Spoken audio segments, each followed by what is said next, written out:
There's a mountain in America where the trees grow thick enough to hide what shouldn't be spoken about, where the roads don't go unless you already know the way, and where a single family lived for generations in a silence so complete the outside world forgot they existed. Until a doctor arrived in 1960 with a routine blood test and discovered something that made him question everything he thought he knew about human genetics. The family had blue skin, not pale, not sickly. Blue, the color of a winter sky just before dark, and when he asked them why, they looked at him like he'd asked why the sky was up and the ground was down. They didn't know they were different. They thought everyone looked like this. Because for over 150 years, they'd only ever seen each other. This is the story of the Fugates of Troublesome Creek, Kentucky. A bloodline so isolated, so intertwined, that their very DNA became something science had only seen in textbooks. They weren't monsters, they weren't cursed, but what happened to them is a warning written in flesh and blood about what happens when a family tree stops branching and starts circling back on itself. This isn't folklore, this isn't exaggeration. This is documented American history that most people never learn because it's too uncomfortable to teach. A family that became a living experiment in what the human body will do when it has no choice but to turn inward. And the blue skin, that was just the beginning. What the doctors found in their blood, in their family records, in the pattern of marriages that repeated generation after generation, tells a darker story than any ghost tale ever could. Because this isn't about the supernatural. This is about isolation, about poverty so deep that the outside world becomes unreachable, about choices made in desperation that echo through bloodlines for a century. The Fugates didn't choose to be blue. They didn't choose to become a genetic anomaly, but somewhere along the way, their family made decisions that locked them into a fate they couldn't escape. And by the time anyone noticed, it was far too late to undo what had been done. It starts with a Frenchman named Martin Fugate in 1820. He arrives in the hills of eastern Kentucky with nothing but the clothes on his back and a genetic mutation he doesn't know he's carrying. The gene is recessive. Dormant, invisible, it would take a very specific set of circumstances for it to ever express itself. And in most places, in most times, it never would have. But Martin Fugate settles in one of the most isolated regions in America, where the mountains rise so steep that neighbors are separated by miles of unforgiving terrain, where the nearest town is a day's journey on foot, where the gene pool is about to become catastrophically small. He marries a woman named Elizabeth Smith, and Elizabeth, by pure chance, by a coincidence so unlikely it seems almost orchestrated by fate, carries the exact same recessive gene. Neither of them knows. How could they? They have no reason to suspect that their children will be born with skin the color of a bruise, but 4 of their 7 children are blue from birth, living, breathing, otherwise healthy. But blue, and in 1820 in the mountains of Kentucky, there's no geneticist to explain it, no doctor who's ever seen anything like it, just a family, isolated and afraid, watching their children grow up marked by something they can't name. And here's where the isolation becomes the trap, because in those mountains there aren't many families to marry into. The Fugates stay in Troublesome Creek, their children grow up, and when it comes time to marry, they marry the people nearby, which means they marry other Fugates, or they marry into the small handful of families in the surrounding valleys, the Smiths, the Richies, the Stacys, families that, unbeknownst to anyone, are also carrying that same recessive gene, passed down through Elizabeth's line, spreading quietly through the limited population like a secret written in invisible ink. Generation after generation, the pattern repeats. Blue children are born, some marry their cousins, Some marry their second cousins, not because they want to, not because they are trying to create some kind of genetic disaster, but because there's simply no one else. The outside world doesn't come to Troublesome Creek, and the people of Troublesome Creek don't leave. They can't afford to. They don't have the education. They don't have the resources. They're trapped by poverty, by geography, by the simple fact that when you're born in a place that isolated, leaving feels like stepping off the edge of the world. So they stay, and the bloodline tightens like a noose. By the early 1900s, the Fugate family has become something out of a medical anomaly textbook. There are dozens of blue-skinned relatives scattered across the hills, some darker than others, some only showing the blue tint in their lips and fingernails when the weather turns cold. Others unmistakably, undeniably blue from head to toe. And they live their lives in a silence that's part shame, part resignation. They know they're different. They know people stare. But what are they supposed to do about it? They didn't ask for this. They were born into a genetic lottery they never had a chance of winning. The condition is called methemoglobinemia. It's a blood disorder where the hemoglobin in the blood can't carry oxygen the way it's supposed to. In a normal person, hemoglobin binds to oxygen and turns bright red, giving blood its color and skin its warm, pink tone. But in people with methemoglobinemia, a portion of the hemoglobin becomes methemoglobin, which can't carry oxygen and turns a dark, bluish-brown. When enough of it accumulates in the bloodstream, the skin takes on that haunting blue hue. It's not deadly. It doesn't cause pain, but it marks you. It separates you from everyone else in a way that no amount of normal behavior can hide. You can be kind, you can be intelligent, you can work hard and raise a family and live a decent life, but you'll always be blue, and people will always see that first. For the Fugates, this becomes their identity. They don't talk about it much, even among themselves.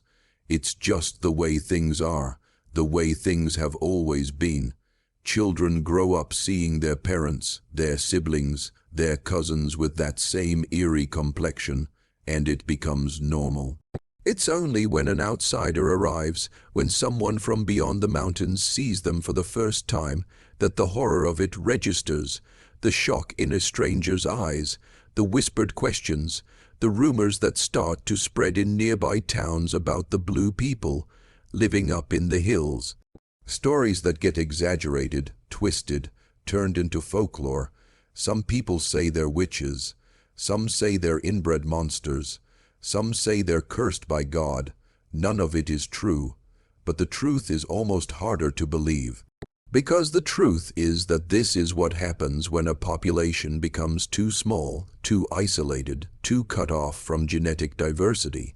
The Fugates aren't monsters, they're a warning.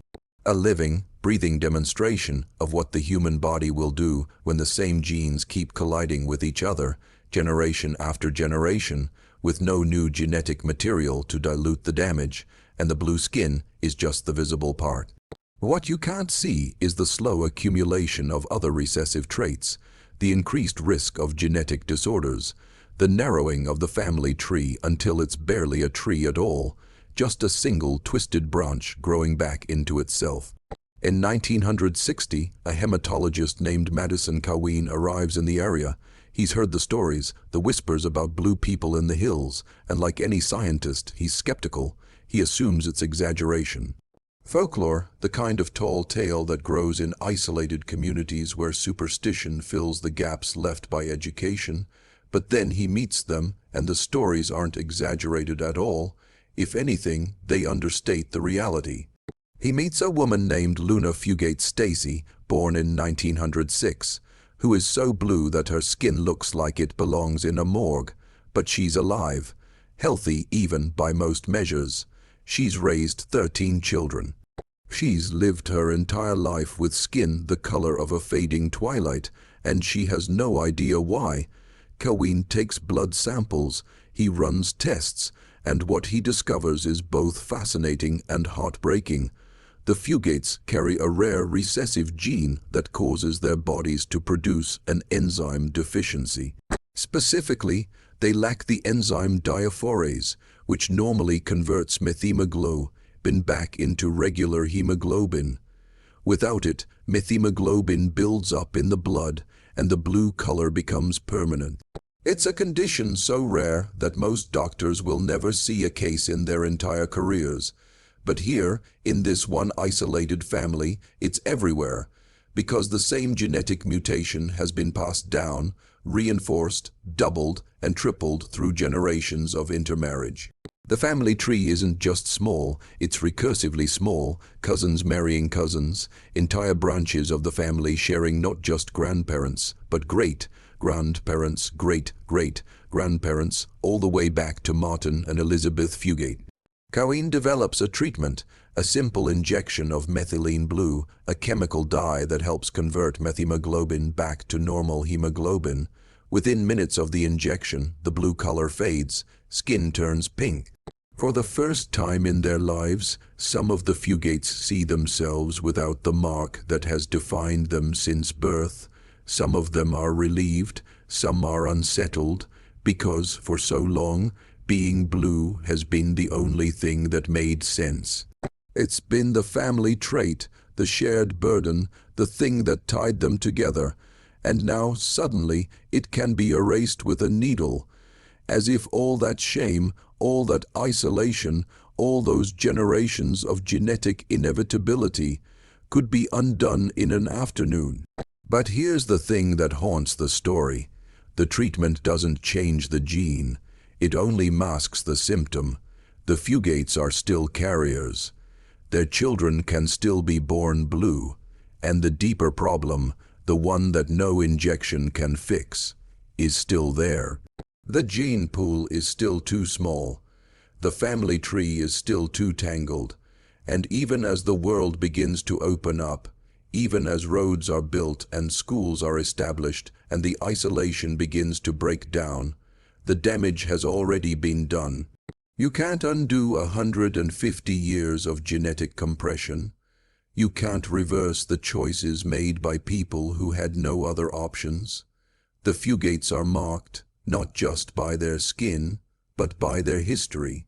By the 1980s, the blue begins to fade from Troublesome Creek, not because the gene disappears, but because the world finally reaches the mountains, roads connect the valleys, young people leave for jobs in the cities. The Fugates begin marrying outside the family, outside the community, bringing in new genetic material that dilutes the recessive trait. The blue children become rarer, then rare, then almost unheard of. The last known blue Fugate, Benjamin Stacy, is born in 1975. His skin is a dark navy blue at birth. The doctors panic. They assume heart failure, oxygen deprivation, something catastrophically wrong. But within weeks, as his blood adjusts, the color fades to a faint purple tint that only shows when he's cold or upset. By the time he's a teenager, you'd never know. He looks like anyone else, and that should be the happy ending. The family escapes the genetic trap, the isolation breaks, the curse, if you want to call it that, is lifted. But the story doesn't end clean, because the Fugates aren't just a medical curiosity. They're a case study in what poverty and isolation do to people. They didn't choose to live on that mountain. They didn't choose to marry their cousins. They were trapped by circumstances most of us will never have to face. No money, no education, no way out. And when you're trapped like that, when survival is the only goal, genetic diversity becomes a luxury you can't afford. You marry who's available. You have children with the people nearby. And if those people happen to share your bloodline, well, that's just the cost of staying alive. The real horror of the Fugate story isn't the blue skin. It's the invisibility. For over a century, they lived in one of the wealthiest nations on Earth, and no one came to help. No government program. No social outreach. No one checking to see if the people in those mountains had access to medicine, to education, to the basic resources that might have given them a choice. They were forgotten. And in that forgetting, they became trapped in a genetic spiral that could have been prevented if anyone had cared enough to notice. The blue skin was just the most visible symptom of a much deeper neglect. If you're still watching, you're already braver than most. Tell us in the comments, what would you have done if this was your bloodline? Would you have left, knowing you might never see your family again? Or would you have stayed, accepting the consequences written into your DNA? Because that's the choice the Fugates faced, and most of them chose to stay, not because they were ignorant, not because they didn't know better, but because leaving meant abandoning everyone and everything they'd ever known. And for most people, that's not really a choice at all. The Fugates are still alive today, scattered across Kentucky, across the country, living normal lives with normal skin tones. Most of them don't talk about it. Some don't even know the full story. It's become family history, the kind of thing that gets mentioned quietly at reunions and then quickly changed to something less uncomfortable. Because, even now, even with the science fully understood, there's a shame attached to it, a stigma. The word inbred gets thrown around like an insult, like a moral judgment, as if the Fugates chose their circumstances. As if poverty and isolation were personal failures instead of systemic abandonment. But the legacy remains, not just in the bloodline, but in what the story reveals about America itself, because the Fugates aren't unique. They're just the most visible example of something that happened all over Appalachia, all over rural America, in places where geography and economics created islands of genetic isolation. There are other families with other conditions, other mountains with other secrets, families with higher rates of deafness, blindness, skeletal disorders, cognitive disabilities, all because the gene pool became too shallow and the outside world never intervened. The Fugates got attention because their condition was visually striking. Blue skin makes headlines, but the thousands of other families suffering in silence, dealing with invisible genetic consequences, they never got a doctor like Madison Cohen. They never got a cure, they just lived with it and died with it. And here's the part that should make you uncomfortable. This isn't ancient history. This isn't something that happened in the 1800s and then got fixed. There are still isolated communities in America right now, today, where the gene pool is dangerously small, where poverty keeps people trapped, where the lack of education, healthcare, and economic opportunity creates the exact same conditions that gave us the blue Fugates. We know it's happening, we know what the consequences are, and we're still not doing anything about it, because it's easier to turn these stories into curiosities, into strange medical mysteries that we can watch on YouTube and then forget about. It's harder to confront the fact that we live in a country that allows this level of isolation and neglect to continue. The Fugates were not victims of their own choices. They were victims of geography, of poverty, of a system that decided some people weren't worth reaching. And the blue skin was just the evidence that we couldn't ignore. It was the proof, written in flesh, that something had gone very, very wrong. But we treated it like a freak show instead of a failure. We turned it into folklore instead of facing the systemic rot that created it. And now, decades later, the blue has faded, but the conditions that caused it are still there, in different families, in different mountains. Waiting for the next genetic time bomb to go off, there's a photograph of Luna Fugate Stacy from 1982. She's sitting on a porch in a wooden chair, her hands folded in her lap, looking directly at the camera. Her skin is still faintly blue, even in old age, but what strikes you isn't the color, it's her eyes. There's no shame in them, no embarrassment, just a quiet defiance, a look that says, I survived, I raised my children, I lived my life. She didn't ask to be born blue. She didn't ask to become a medical case study. but she refused to be reduced to her condition. She was a mother, a wife, a person, and the fact that the world only remembers her for the color of her skin is the final insult in a lifetime of being misunderstood. The Fugate story forces us to ask uncomfortable questions. What do we owe to the isolated, to the forgotten, to the people living in corners of this country that the rest of us have decided aren't worth the effort to reach? Because the mountains of Kentucky aren't empty, there are still families there, still people living in poverty so deep that the outside world feels like a different planet. And some of them are still marrying within dangerously small gene pools because there's no infrastructure, no opportunity, no reason for anyone new to move in or for anyone local to leave. The conditions haven't changed. We've just stopped paying attention. Martin Fugate arrived in America with a dream of starting fresh, of building something in a new world where the old rules didn't apply, and in a way, he did. He built a family, a legacy, but that legacy became a trap because the new world he found was just as isolating, just as unforgiving as the old one. The mountains gave him land but took away his future. They gave him privacy but stole his family's genetic diversity. And by the time anyone realized what was happening, the damage was already generational, irreversible. The blue Fugates are gone now. The last of them have faded into normalcy, their children and grandchildren blending into the population with no visible mark of what their ancestors endured. But the story remains, not as a curiosity, not as a weird piece of American trivia, but as a warning about what happens when we forget people, when we let geography become destiny, when we allow poverty to create genetic dead ends. The Fugates didn't need to be blue.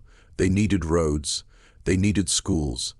They needed a government that gave a damn about the people living in the places that didn't show up on maps. And they never got it. So the next time you hear about isolated communities, about rural poverty, about families trapped in cycles they can't escape, remember the Fugates. Remember that isolation isn't just economic or social. It's biological, it's written into the body, and it doesn't fade just because we stop looking at it. The blue was always just the surface. Underneath was a deeper truth about what America does to the people it forgets. And that truth is still blue, still cold, still waiting in the mountains for the next family that no one will bother to save.